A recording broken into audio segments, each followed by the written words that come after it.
William Ruto has reached a cul-de-sac.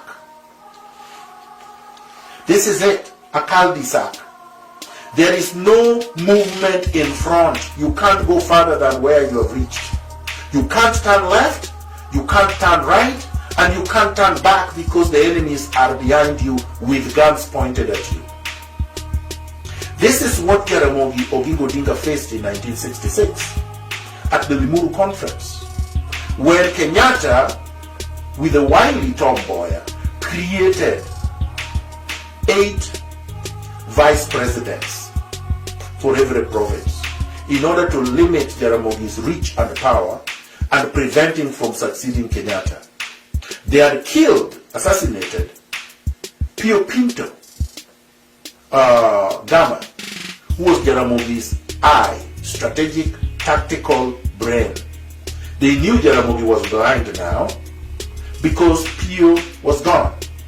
Mboya was smarter than Jaramogi, tactically, strategically, intellectually. So he was playing with Jaramogi like a ping pong ball.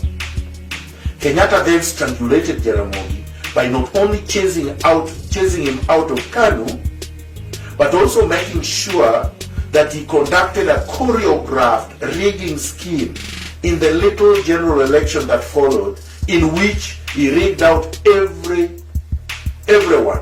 major political player that was supporting Jaramogi. Then what did he do? He took Jaramogi to detention, and many of his supporters, like Achieng' Oneko, he took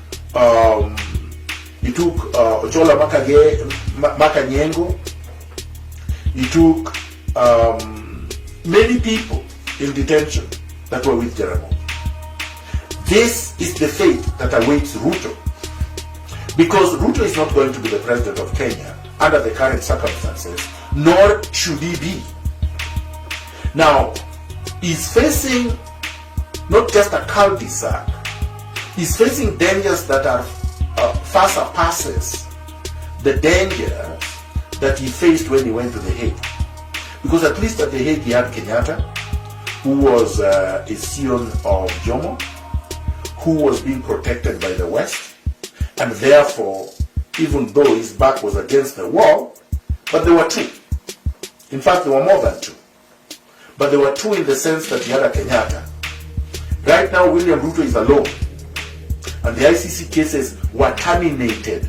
He was not acquitted, which means Uhuru with Raila can reactivate the cases by supplying the ICC with evidence that he had suppressed in order to save himself then. But now he can use to satisfy the West by fixing Ruto. So this is the only salvation for William Ruto. Commit class suicide. I know many will not like this, but Fanon, my revolutionary teacher, recommended it, and I agree with him. This is the same thing Fidel Castro did with Che Guevara, Ernesto Che Guevara. Ernesto Che Guevara was the son of a physician, a rich man, compared to other members of his class. He committed class suicide and joined Castro in Mexico, or Mexico for people who speak Spanish, before they went to the Bay of Pigs and took power from Batista.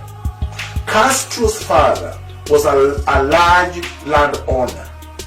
Castro decided to commit class suicide by rejecting the privileges of his class, his father's class. He nationalized the estate of his father. His father was a supporter of Batista. He fought against his father's interests and his family interests. He committed class suicide as an elite. That's what Vladimir Lenin did in Russia in 1917.